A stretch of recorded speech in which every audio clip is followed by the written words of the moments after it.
Somebody commented yesterday and told me to lose the cards and open up a Bible.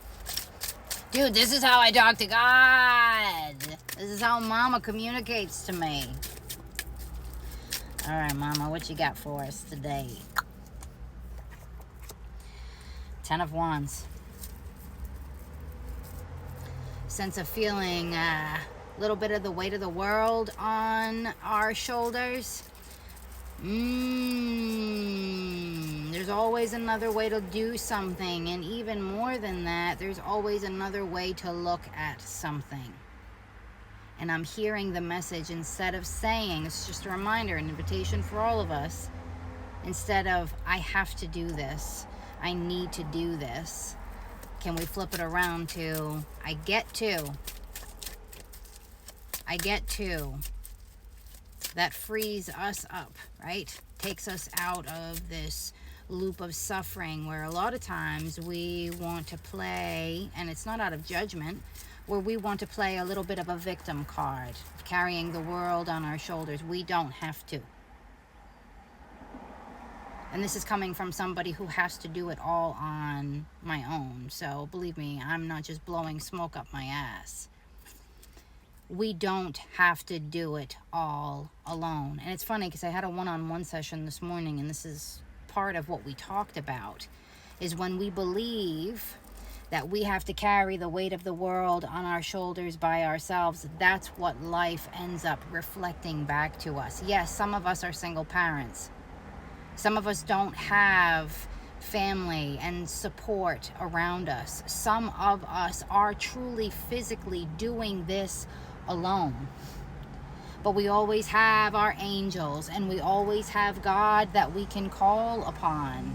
And I'm telling you, dude, like that energy, when you allow that energy to help you, to help support you, to help provide you clarity and insight of how to navigate this, how to navigate that, you truly aren't fucking alone. It takes a perspective shift, but when we truly believe that we have to carry the weight of the world on our shoulders alone, we do. But if we can open up our mind to the possibility of support, guidance, that sort of thing, our world, our outer world will also start reflecting that. Dude, I'm telling you, this is exactly the work that I am doing right now, is opening my mind and asking God, asking Mama to show me how I am not doing this alone.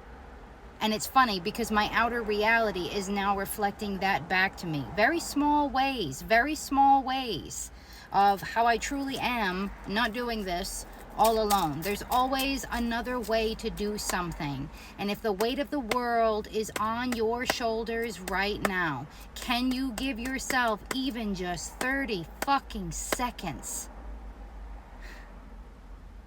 where you take everything off of your shoulders and just be here now? Be here right in the present moment now.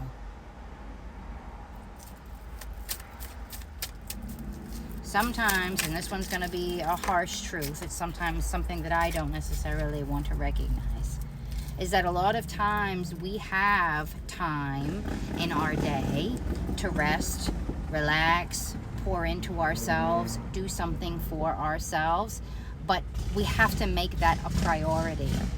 We have to prioritize that. 5 minutes? Can we not give ourselves even just 5 minutes, especially for those of us who are navigating life alone? Prioritize it. We make what's important a priority. Am I right? 422. And then 422! Oh, dude. Okay.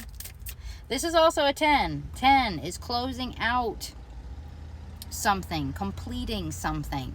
Can we also lose this idea that we have to carry the weight of the world on our shoulders? Again, some of us are having to do it all. And believe me, it's not fucking easy. But we suffer when we keep ourselves in a victim mindset. We suffer. And we can do something about that, can't we? Yeah. That was really cool. 4:22 on the clock and then 4:22 on the timer. No big deal, guys. Lose the cards, open the Bible. Yeah, dude, like the Bible's pretty great, but I'll tell you something. Nah, we'll save that for a different time. Anything else here, Mama? Or is that really just the biggest message? Okay, we've got out Temperance. Yeah, that's kind of goes hand in hand with this, right? Temperance is not fucking passive. It's a card of balance. It's not passive, though. It's not just sitting there, and if we're swinging in this extreme, to just kind of swing it in the other, right?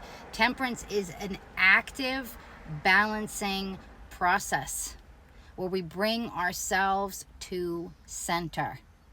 And every time I get the Temperance card, it's always shown in this visual of being way over here on the spectrum. Just because we're way over here on this pendulum doesn't mean that we swing it in the opposite direction. We're swinging it back to center. We reside in center. Four of Wands and then the Hierophant. Ooh, hoo, hoo, hoo, hoo. I haven't seen the Hierophant in a minute, and every time I see the Hierophant, it is as if God is truly coming through in this message to say, come on, baby.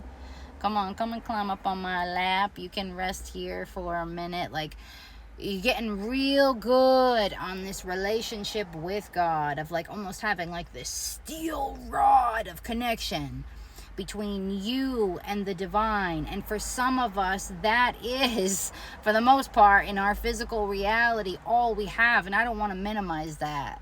I don't want to minimize that, because man, having God and recognizing your own divinity within is truly like this Four of Wands, this coming home, this full circle of stability and providing that for ourselves.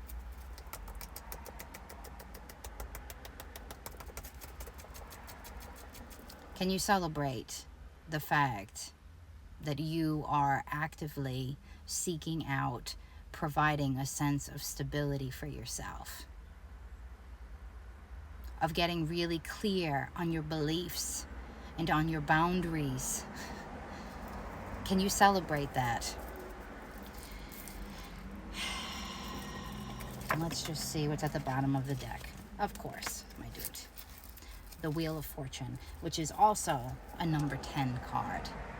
This came up yesterday. Can we close out the chapters and the cycles and the loops that are no longer serving us? This idea that we're alone, this idea that we have to do everything alone, this idea that we're disconnected, all this. Can we close that out, dude? And I'm telling you, if we have the courage to do so, if we have the courage to bring about a perspective of willingness and surrender, that in and of itself brings about the greatest sense of fortune, does it not? I see you. I love you. Keep fucking going.